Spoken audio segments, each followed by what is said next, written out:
Bonjour, dans cette capsule, je présente l'outil des favoris et celui des dictionnaires personnels dans Antidote Web. Lorsque tu te connectes à ton compte Antidote Web, tu as accès aux outils des favoris et des dictionnaires personnels.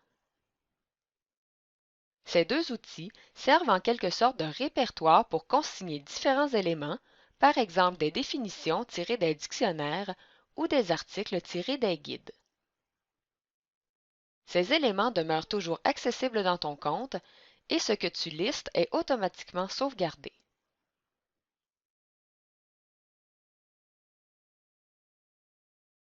Pour consigner un élément dans tes favoris, rends-toi sur la page de la définition ou de l'article qui t'intéresse, puis clique sur le cœur situé à gauche du terme ou de l'expression. Cet élément sera automatiquement inscrit dans tes favoris. Pour consulter la liste, clique sur l'icône du cœur située dans le menu de gauche. Tu as alors accès à la liste de tous les éléments que tu as répertoriés.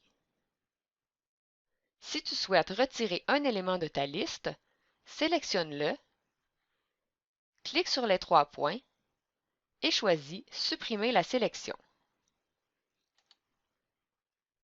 Note que tu peux classer les éléments de tes favoris en différentes catégories. Tu peux par exemple créer une liste d'articles ou de définitions en cliquant sur le bouton Ajouter une liste.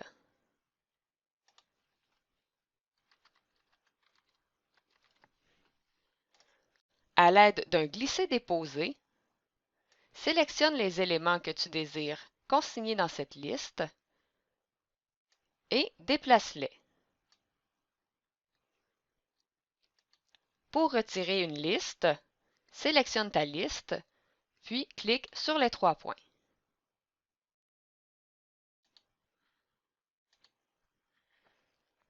Dans l'espace des favoris, tu as également accès à l'historique de tes consultations, que ce soit dans les dictionnaires ou encore dans les guides. Si tu veux retrouver un article ou un mot que tu as consulté récemment et que tu aurais par exemple omis d'inscrire dans tes favoris, tu peux chercher parmi la liste de ton historique.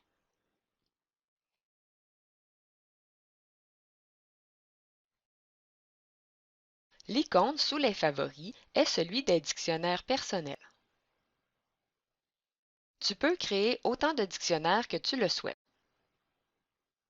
Note que cet outil est principalement utile si tu veux inscrire des termes et des définitions inconnus des dictionnaires d'Antidote. Il pourrait s'agir, par exemple, de mots de vocabulaire spécialisés propres à ton programme d'études. Pour ajouter un dictionnaire, clique dans la colonne de gauche. Tu peux ensuite le nommer et y ajouter des mots. Pour renommer, désactiver, supprimer ou ajouter un nouveau dictionnaire, tu devras désormais passer par le bouton Action.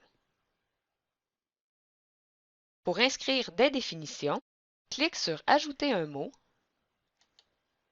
et complète les différentes informations que tu désires inscrire, par exemple la langue, la flexion et la définition du terme. Comme pour les favoris, les dictionnaires demeurent dans ton compte personnel. Tu y as donc toujours accès lorsque tu te connectes sur l'application en ligne. Et c'est ce qui complète cette capsule sur les favoris et les dictionnaires personnels.